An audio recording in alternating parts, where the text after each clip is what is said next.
at Muskegon Heights? So I'm thinking it's been 7 overall. I think we did.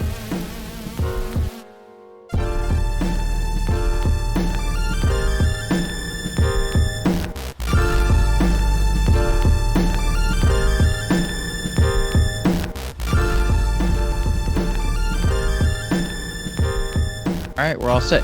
Welcome to episode, I think we're on number 6 now, of the Benchwarmers Perspective. Today I'm here with Keith Guy from Muskegon. AD, what else do you do over there at Muskegon? Head boys basketball coach. Yep. So how long, the basketball thing is the main thing I wanted to talk about. How long have you been doing that overall? I know you coached at Muskegon Heights for a little bit. Tell me a little bit about that and your career as a basketball coach. So I started at, believe it or not, I was a grad assistant at Ferris State. When I left there, and then I came back and was coaching at West Michigan Christian freshman, head coach freshman team. And then I came to Muskegon Community College for a couple of years as an assistant, and then Muskegon Heights for 2 years as an assistant, and then 9 years as the head coach. And then I've been here for 13, going to 14th year. Yeah. So I know you were pretty successful at Muskegon Heights. Tell me a little bit about that. Some of the highlights, some of your best memories from Muskegon Heights. So, I mean, obviously that's my alma mater, so it was always special to be able to come back and coach at my alma mater. And they already had a rich history in basketball. We had some success as a player. We went to the finals as a player there in '93, lost in the finals, and then as a head coach, we went to three Final Fours and 2 championship games there. We had rich success. We brought the basketball showcase. We brought a lot of talent to Muskegon Heights, and at that time we had like some NBA players that played in it, and Michael Jordan's son played in it. Mm-hmm. And we brought the same showcase down to Muskegon, and it's been going on ever since. But it was just a dream come true to be able to spend some time at my alma mater and give back and have some success there. And was able to build a lot of relationships with players and families that I still have to this day, and that's the big thing about all of it. I'm most happy about the relationships that we built along the way. Yeah. You mentioned you made how many Final Four appearances at Muskegon Heights?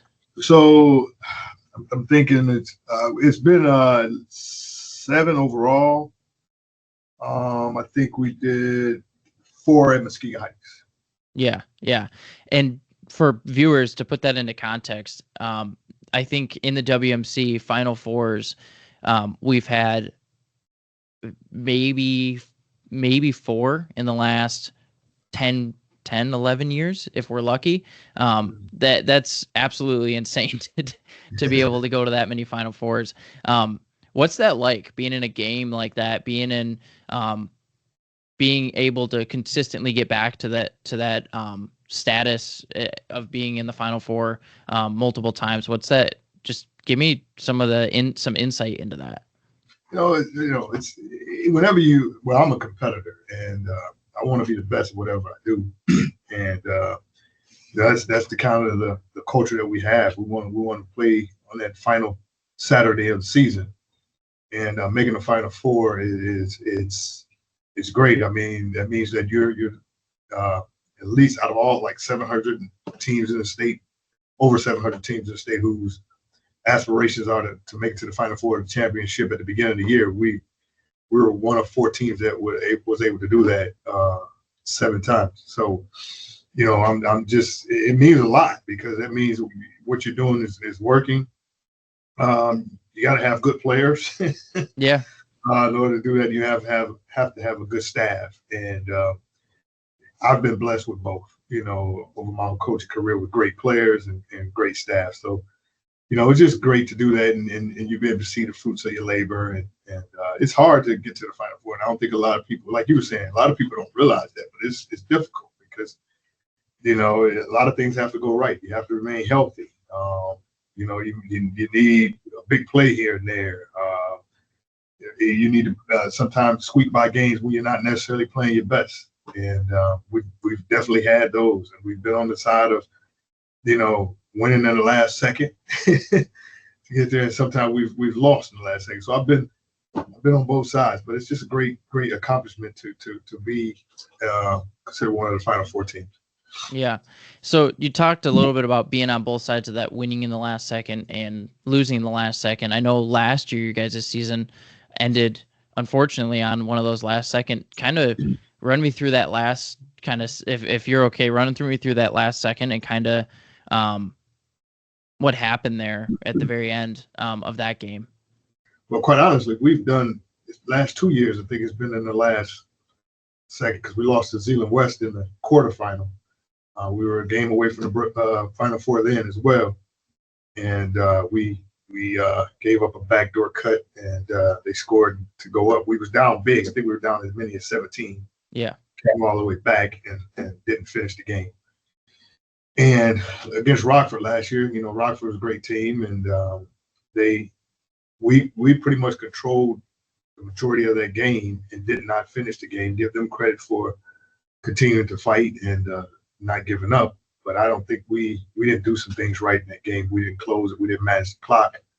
We didn't make free throws down the stretch. We didn't take care of the basketball, and we didn't execute defensively. And that's the difference between winning and losing. You have to make sure that you take care of the little things and the details, small details. And because when you get to that level, when you're playing playoff basketball, anything can happen. And best thing you could do as a player and as a coach is control what you can control. And I don't think we did a good job of that. And hopefully we've learned from it the last 2 years and we can make it right this year.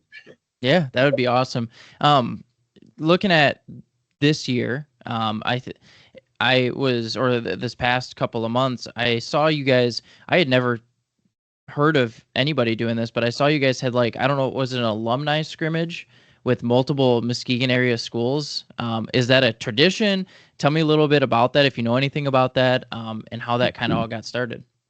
So one of my former players, Eddie Spencer, who now lives in Texas, this was an idea that he brought to me, wanting to do alumni versus Muskegon Heights. But he also made it bigger by, I think it was Mona Shores played Orchard View, I believe, and Reese Puffer played North Muskegon. It was a great event last year, and this past year was even bigger. Deshaun Thrower made his return to the court after being injured, and was able to make the shot to win the game. The first year, Muskegon Heights won. The second year, Muskegon won. And, it's just great for me to sit and watch these guys. All of them I've coached pretty much, and or I've coached against them, and just watching them play. And now they're grown with families and responsibility, but they're still getting up and down, giving back to their communities. And I'm telling you, it was a great event, and I'm looking forward to next year. It looked like there was a ton of people there. It was. And I had never heard of it. I saw I kept seeing posts. I'm like, what is this? This looks sweet. And then I kind of did some investigating. I saw there was a couple, it was Muskegon and Muskegon Heights, and then Reese Puffer and Orchard View and Shores with a bunch of different Muskegon area, Muskegon teams. It was awesome. I feel like the area should do more stuff like that, get alumni involved and stuff. That's super cool. So it's going to be a yearly event. So anyway, I think they're looking to make it bigger and better. And most of the teams played. Deshaun Thrower has his own clothing line, so most of the teams had his uniforms on. And it was just a great night, great atmosphere, and community wide. It was wise. It was excellent. People have been talking about it since then, and looking forward to next year. Yeah. So tell me a little bit about this season. Give me a little bit of a preview. What are some of your guys' goals? Who do you guys got returning that you guys didn't have last year, or that you had last year? Who do you have? What seniors have you had leave, and so on and so forth? So we had 8 seniors leave last year, but we have some good young talent coming up. Some of the young talent that we have coming up could have played varsity last year, but we had some good seniors. So the one thing I like and love about our program is kids don't mind waiting their turn, and that means if they have to play JV for a year or two, that's okay. And when they get there, they'll be ready to play. We take our sub varsity teams very, very serious. So when kids get up to play varsity, they kind of know what our system and what we expect.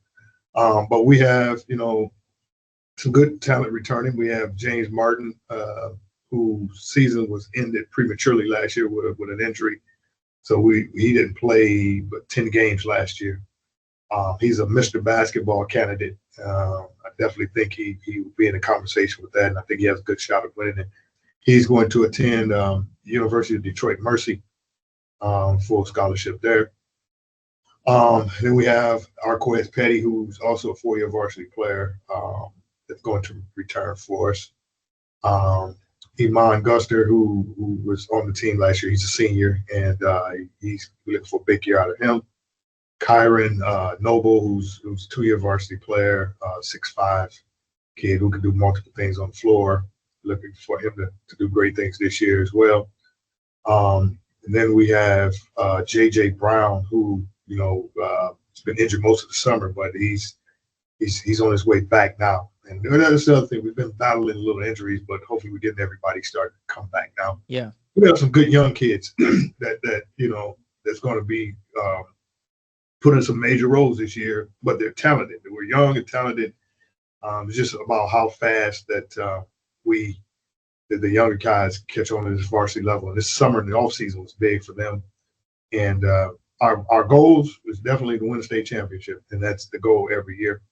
I think we have enough to do it. We just have to make sure we take care of little things and come to work every day looking to get better, and never lose the sight of what our goals are. I'm looking. I think our kids will have.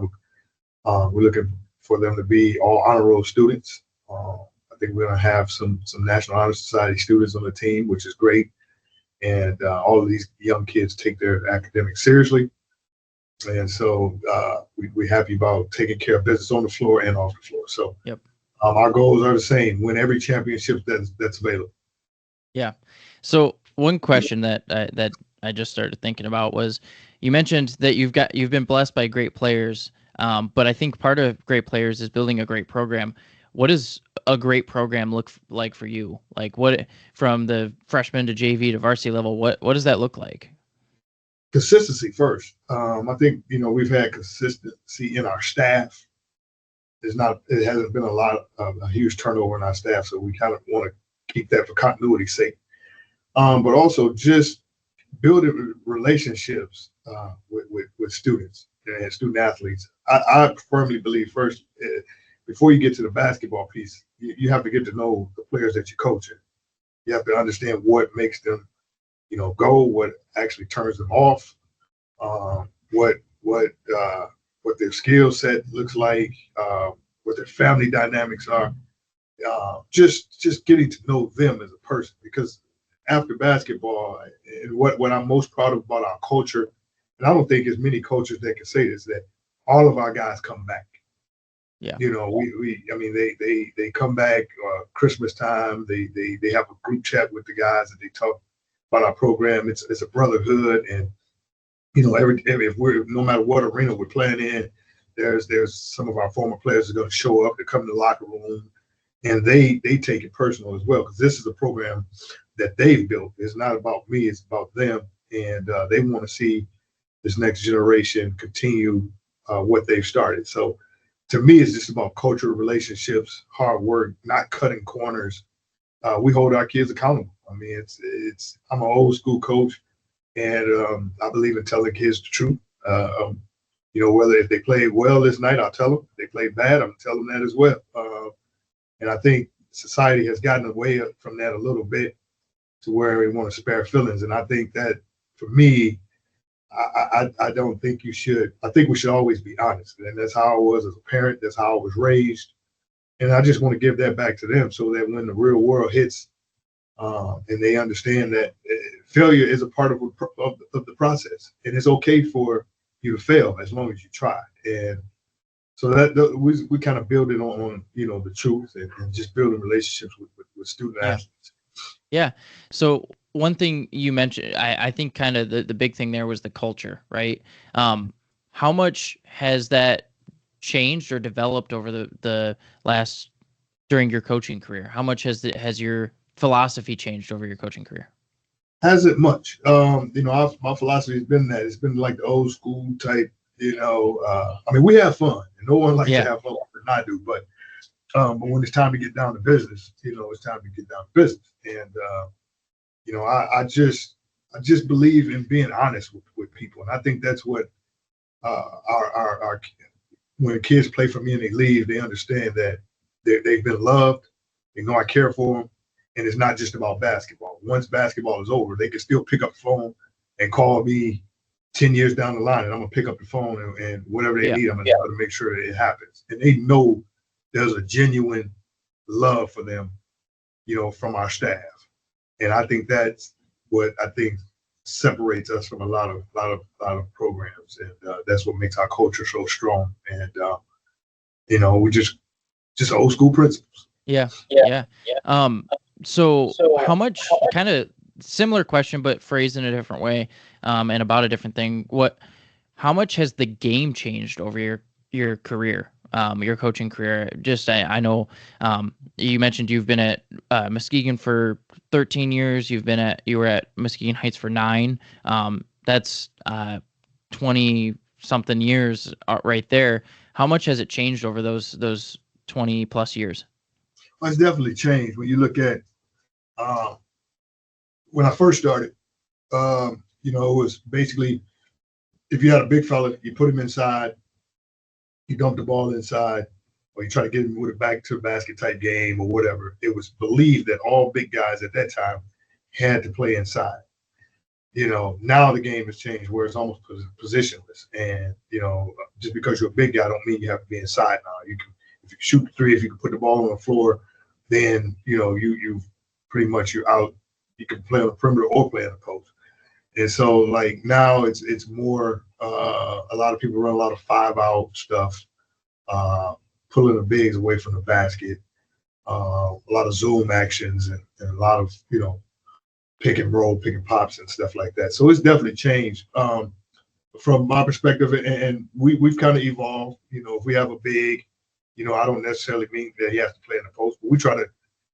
What I believe as a coach, I believe the more that you can do, the more valuable you are. So we try to give guards some back to the basketball big man skill set, and we also try to give big fellas guard skill set so that we can invert them from time to time, and we just try to take advantage of each person's skill set. But we try to teach each player to expand their game and to do more than just what they're comfortable with. So Yeah.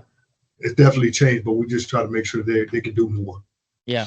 In your opinion, what's the most invaluable skill that a player can have? Not just skill wise, but mentally, physically, all that.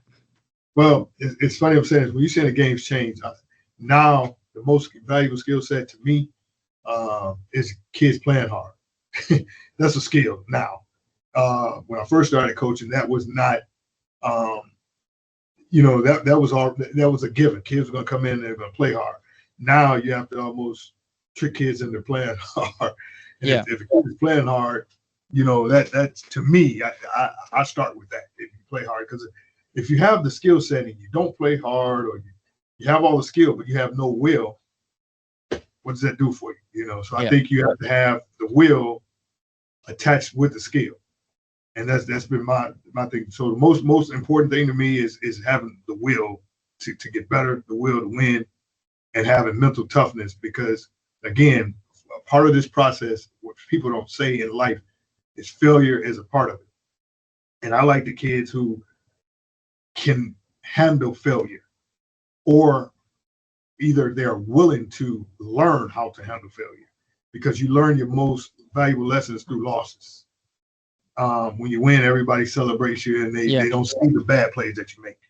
Actually, when you lose, everything comes to the forefront. Yeah. And so, so we're trying to teach you to be mentally tough and also play hard. And the other stuff, we can teach you how to play basketball. The other stuff is the intangibles is I think what matters most. Yeah, I would echo that. I coach JV basketball over at Montague, and I think one of the biggest struggles is just everybody like having that will, having that grit and grind mentality. It's such a hard. It's not something you can coach as much. Absolutely. It's something you can maybe develop a little bit, but I think having that aggressive mindset, having the mindset of, hey, I just want to go at somebody, right? And play aggressive. That's just, I don't see it in as many kids now. I grew up with it. A lot of kids I grew up with it, but it's not something that I've seen as much. There are kids that are naturally good at it, and there are kids that are developing at it, but it's much, much harder than I think it ever has been. You almost have to find, like you said, you have to trick them into playing hard. I almost coaching. I've almost had to find what makes them kind of go. Why are you here, right? Mm-hmm. If you don't want Mm-hmm. to play hard, why are you here? Like, why we want this is our goal. If you don't want to play hard, we don't really care to have you here, unfortunately. Right. If you ask probably 100% of basketball players now, what's their goal? They'll probably say, I want to get a Division I scholarship. I want to play at the next level. Or and they might say, we want to win a championship. Everybody says that, and everybody wants success until they find out what success costs. Yeah. And I always tell our kids all the time, success costs what it costs. There's no discount for success. You got to play hard. You got to do things that no one else is willing to do. You got to separate yourself from the competition. And how are you going to do that? That's through hard work, not cutting corners. And so, I remind my kids every day about, you said you wanted to win the state championship. Well, is this the effort that's going to do it? Nope, it's not. The reason why I know, I've won championships before. So, I mean, I've seen kids go off to the next level and play at the college level. I know what that looks like. And you guys think just because maybe you've played well all your life, 6th grade, 7th grade, 8th grade, everybody's told you how great you are, and then it's going to just translate and you don't have to work anymore here. No, it's you have to work harder. It's the opposite, and success, again, it costs what it costs. There's no discount for success. Yeah, and I 100% agree. I think it's that the message of it costs what it costs is the most important piece to take out of that, because you really can't cut corners. You can't, if you want to be successful, if you want to be great, there's no, you have to put in the work, and there's no way to skate around that at all. So yeah, I 100% agree with that. What is outside of that, what is kind of the biggest motto or kind of line that you yourself and as a coach have lived by throughout your successful years? The biggest motto for me is, number one, I try to treat people right. I try to take care of my players. I try to take care of my coaches. That's first and foremost. I would sacrifice some things to make sure that they're taken care of. I think that's what good leaders should do. The other thing is, I just think that, with basketball and the way it is, I just think, for me, I just don't want anybody to outwork me. That drives me. I know I'm over the top. My wife probably tell you this, but I'm constantly doing something and with basketball all the time, because I don't want to be outworked, and I want to make sure that I'm covering all angles, covering all bases, to make sure that I'm putting my team in the best situation to win. I don't want it to be at my feet if we come up short because I cut corners, and I'm asking them not to cut corners. Yeah, I try to live by what I tell them to live by. I try to be a living example of that. I try to, show them also that, outside of basketball, you still have to be a great person. You have to treat people right. You have to, treat your parents right, obey your parents, try to live a life that people will say, man, you know what, I really like this guy. Mm-hmm. And now when you're competing, I mean, I'll be first to admit that, when I'm competing and I'm between those lines, I'm not looking for friends. I'm not looking for people to like me. I'm a different animal when it comes to competing. But outside of basketball, I'm a great guy. And Yeah. so I just try to tell people, just to make sure that our guys, just to make sure you try to be a good person. Just try to live a life to where people want to do things for you, and people want to be around you. Because basketball is going to end at some point. I don't care who you are. And how are you as a person? How do you want to be remembered?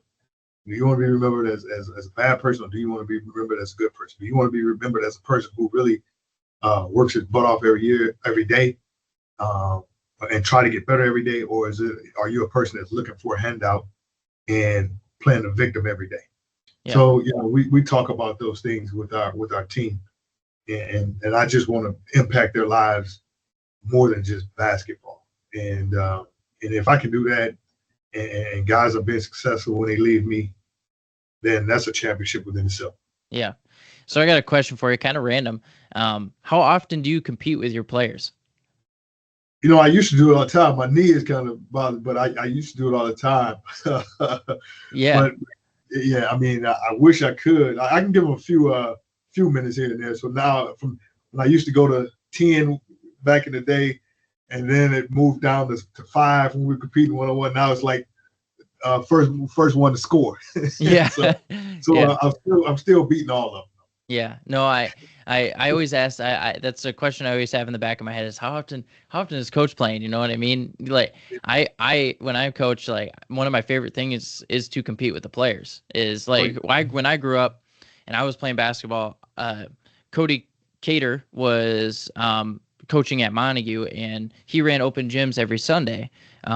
And he'd get a bunch of Montague alum up there and great basketball players. And one of the best things I had ever done for my game up until that point was play in those open gyms and play with guys who were older than me, and more experienced. And